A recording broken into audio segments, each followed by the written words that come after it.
Mama wakwaba midi ede adwoa searching mesrel na wa subscribe to my channel mia notification bell no so for more news. Honorable Jachi Quayson MP Dima Asin North na say no onye MP bill because court ede aba out say ontumi emba Parliament House embedini juma as MP bill na enam sensemi so ena Ghana fu bi achromadwen afa onadofo ansa na mede ensem ne bebre on yenje ensem no emu enchiremu kakra. Honorable Jachi Quayson ekra dual citizenship mechre wakobo ne bra ewo ekro foforo so akonya honkrata e na osanso eye Ghana ni na obe preposition wo Ghana hanom no nanka esese odinounce se onye kro ni so enipa bio because ana Ghana mbra no eka na ye nim so denounce yo so when denounce according to honorable say o denounce na ensema court ehwehwe mi we dey abeto out no ekire say when denounce nti ontimi nye MPBO na e wosa ensemi mu no ene Ghana fu bebre na eka so honorable esembra ni di because NPP ni MP a ono so occurred the same situation we omo de no koto ma afofia nto atoba akro bewu nto honorable Quayson so face the same laws na Ghana for ekeka na de a na ensema Ghana for asanso e de abai wa bra court e de bai so honorable intimi emma parliament bill no e na Ghana for ekirese honorable Quayson entempa na esenka otiase because NDC lawyers omo adada no esenka otiase na okase e bia Matias menye MP ni bio nene ka wuko baby kura wona ekoto abra boso NDC lawyers piana na asema akwakoto nti Ghana fo nsemo mo eka ne se NDC lawyers di honorable Quayson hwammo esen komo kana kware no ekye no from the beginning na do yenti ensema Ghana fo aka de afa honorable nsema abetodwe eho. O voice notes I would buy in the time center dauma yemfama way. Midin de ofake make a free new prime station circle. Ghana for mesremu. Se wunya asem wo kotwa. Se ye kachi will be a NDC lawyer pa no a lawyer ni no NDC nia opa nkofa no. Because utie man ya Jachi Quayson de ba ya NDC for lawyers omudi akire mu. Tetensem omo keka no. Omo na ye man ni duom yodum sa man ho akwatire no. Asane ba utim sa de no man ni defo. Mobe kanche na man na pass mbi aka no ne se Ghana mrakora be jana na ye bibi be che na oh wonni fo hello man ka sebo mam good afternoon ya obo ati be feeling woman from e fa kunyo so masra aban se n1 kwantempoi kaswa kwan so ade bi ensu to a na adwi ababegu kwan ma account me nkosi da be na to betwa masra aban onpe kwan bi so man engineers no enyi sa ade free o na ndi ko ba se abi ensu beto bi account mi ma e o sa kwan so medama o ma FM emos na make us free aje kotoku St. John's ne ofankobale ya insurin de yesremo a momoden na monye bibi enfo amaya why yesremo a good afternoon my FM the first in Berlin NDC for on person wo mo kire say wo mo ba wo mo nya hwe mamo ekwa na ye na wo kasa ho de na na do ye no o kasa ho no sika na chese wo mo besisa hwe wo mboto enti Ghana for yesremo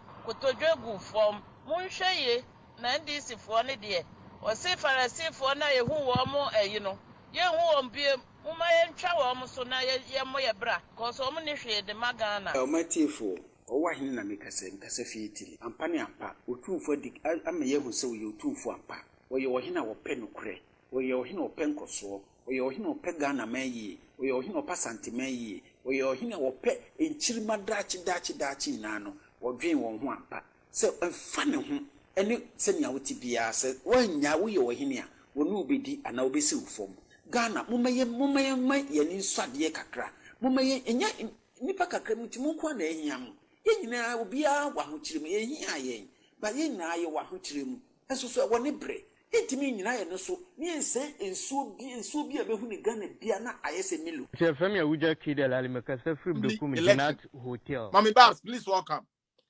In any other jurisdiction, Mahama cannot stand for even assemblyman in any jurisdiction. I'm telling you. Why? This man who had said in 2018 said The 2 million we are using for services, no, 2 billion, sorry.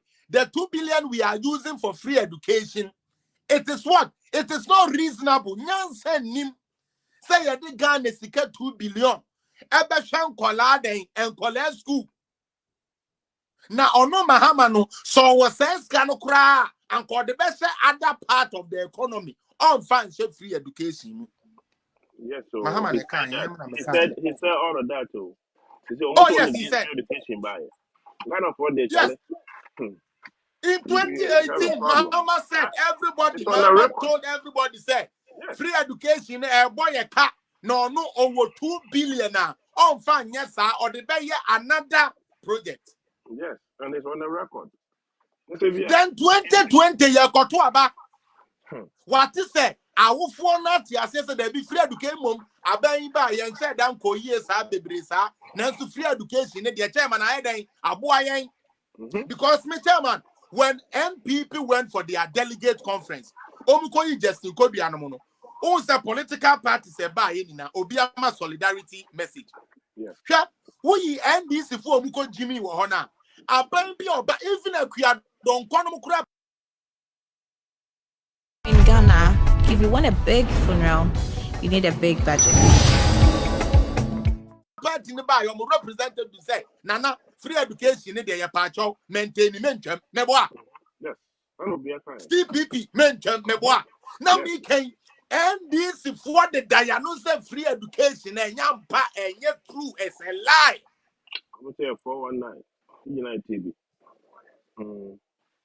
Free education. I still don't get ya no be jana about free education as yo free education in there. We there be double track na the nkwada na be ma betnet na fie. But Hey, I'm say Omojo Mahama no for free education. oh me I for that to work. free education. To bo me come back. I will more the same Sami Jenfi any esi don't get ya. And omunya doctor Tukono kodi no machi. Asam omo kan ye ne say free education we no enya quality press conference a omo ye no. Now adukudin to omo si free education enya quality ne say enkwala ni bi kwa awia e bi kwa anopa hwane kele bi misa ye ko bi wotena nkran de a awia ne anopa school ye ko no da hwane kele bi ne ye ko enso na NDC fo a omo ni vision per se da Ghana for say free education. So they did the press conference say free education no enye den enye quality. Now chairman omo kan sa press conference no says I don't know if I'm not mistaken. And in my head I'm like, chairman, these NDC people, they don't listen to themselves when they talk. Chairman, I say, wouldn't Ejina baby now see home flow cake into another the end oh flow.